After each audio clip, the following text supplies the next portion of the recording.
I do not want to sleep also. I just wanted to pop in my eyes and just keep on reading and reading until the book gets finished. And I would convince you to read this book on only one quote. Oh my god, I forgot to introduce you all to the main character of the Cupid. Oh my god, I'm getting goosebumps. Hello everyone, welcome to VV Vlogs. Today we'll be doing a very cute book review video.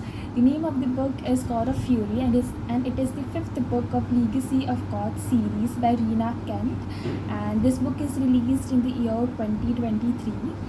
Talking about the genre of the book, it is a gay, fictional, dark verse romance novel. This book also comes with some trigger warnings, as this book deals with a lot of sensitive topics like suicidal thoughts, mental health issues, borderline personality disorder. This is a dark verse romance book, and what can you expect more? Of course, it comes with a trigger warning, but if this trigger does not bother you, you go ahead, you are free to read this book, because some scenes in these books might be upsetting to some of the readers. So yeah, necessary for me also to mention that this book comes with a lot of trigger warnings. As for the author, Rina Kent herself claims that she usually writes darker stories, and this book, all these books aren't for the faint of hearts.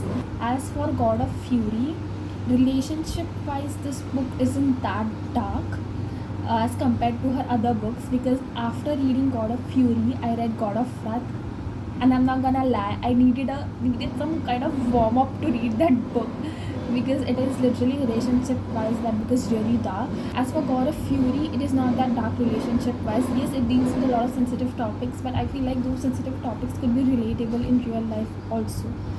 I'm getting out of breath. Going ahead with the trope of the book, there's an age gap. Yes, there's only 3 years age gap, but there's an age gap. Then there's it's very golden retriever energy and a black cat energy, and I would say it is a selective golden retriever energy. Like, that person isn't goofy around everyone. He's very murderous and heartless in front of everyone, but in front of his love, he's very goofy and has this very, sunshiny kind of energy. And those tropes where one is always super goofy and one is always super serious. So it's that kind of trope. Ignore him, please. Reading this story was like going through a roller coaster of emotions, like obsession, jealousy, love, desire, lust, hope, anger, fear, everything. And the way the book is written is so beautifully. I have literally no words to express how beautifully this book and this story is written. How it goes from just an attraction, then an obsession, then jealousy, then there is lust, then there is desire, then fear, and lastly love. And it is beautiful to read.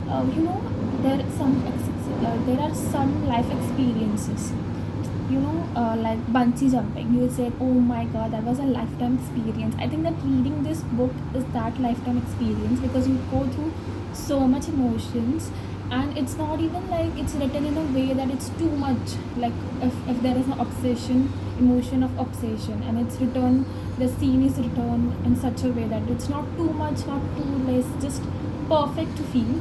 So I feel like this book, reading this story, is like taking a lifetime experience. So yeah, some of the books you read and you feel like, oh my god, reading this story was a lifetime experience. So this book is one of them. Now talking about the characters. Firstly, let's talk about Brandon King. He's very introvert, smart, kind, and a very reserved person. He is also someone who is overly organized and a complete control freak. Like, his schedule is fixed. A morning job, then he'll come home and have his breakfast, then he'll go to his studio, then after studio he'll go to college. Like, he doesn't like anything which he can't control. He's a super control freak. Even his diet, he controls everything. His life is in control. Also, he's someone who pretends to be happy from outside, but he isn't happy from the inside. You know what I exactly mean by this sentence. So he's someone who pretends to be happy from the outside, but inside he is literally fighting, surviving, and dealing with his own demons. I feel like character building of Brandon in this entire story is super strong and full of hope. Super strong because I think that Brandon King's his character is the most strongest character I've read emotionally. Dude has gone through so much, but is still dealing with shit is amazing to read. His entire journey from falling, failing to healing was amazing to read. As an individual, I feel like Brandon King is the most strongest character I have read about. Uh, and of course, he healed in the end. He healed. He's still healing in somewhere in the world because I refuse to accept that these characters aren't real. I just believe that there is some Brandon and Niko in every universe out there living their life, living their best life. So yeah. Okay, now let's talk about Nicolas Sokolow. I feel like it's the best character I have read about. Oh my goodness, after a so long time. I mean, after Tai Young from King of Prides, Nikolai has to be my favorite character. Oh my god, he is a total ass weirdo. If you read about Nicolas Sokolov, oh my goodness, you will love the character. Love a total weirdo, shameless character ever to exist in any book. He it's written so beautifully, and some people are very thick-skinned people that they don't care about anyone's opinion, like anyone's. That's why Brandon and Nikolai kind of complement each other because Brandon is someone who thinks a lot about what people will think about him, how people see him. On the other hand, Nico is brutally honest person. He doesn't give a shit about anyone's opinion. So I feel like they complement each other in that way. That's why I said that it is a complete opposite attract kind of a trope. You will find it beautiful to read about both the characters.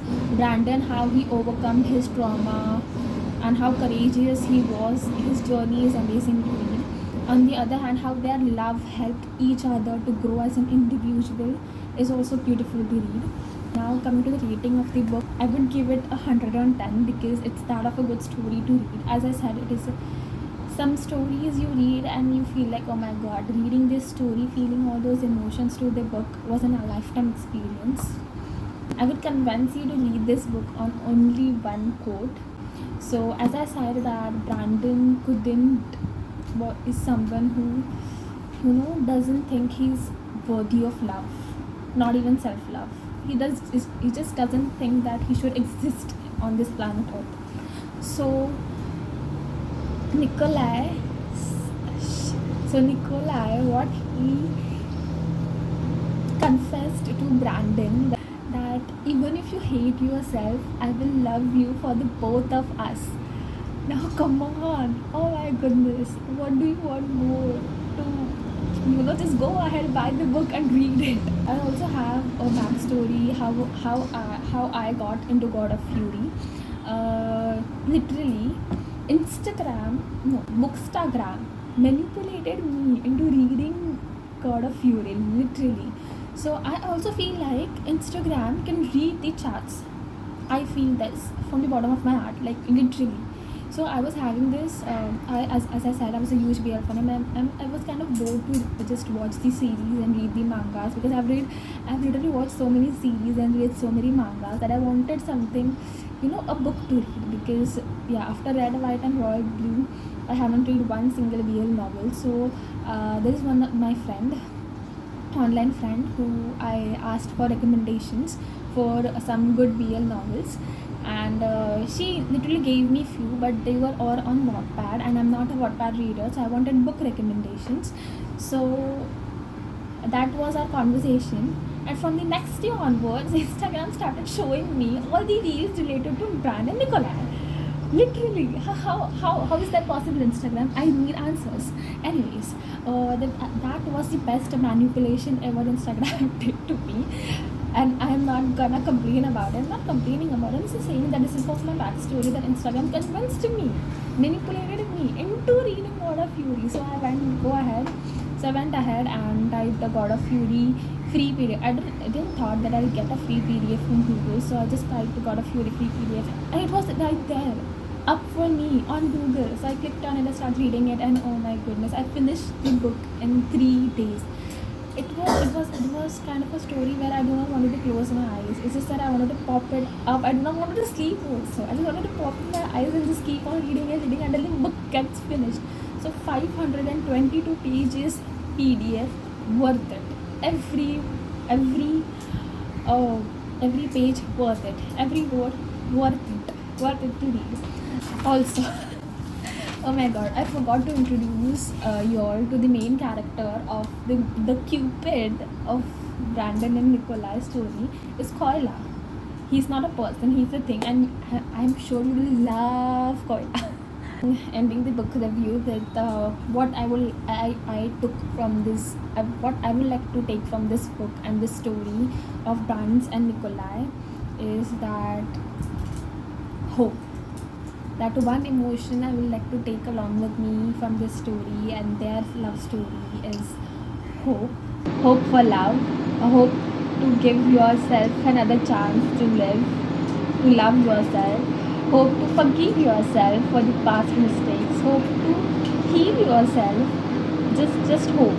Hope to love yourself a little more every day. I think that's the emotion I would take along with this book. And if also I want to say that if love comes in its purest form, it would come in the form of Bran's and Nikolai's story. Oh my god, I'm getting goosebumps while saying this, but it's true, and I know after reading this book you will feel the same way. Because reading characters like Nikolai Sokolov are so hard these days. Like, it was the best character out there I've read about, and if I would also, I kept this part for the last. But if you are someone who read this, scream in this silence. So this book is for you, and for these people, the most emotion you want to feel is hope. So I feel like this book will exactly give you what you are looking for. It will just heal something in you. I don't know what, because it did to me, and I would give anything to reread this book entirely again.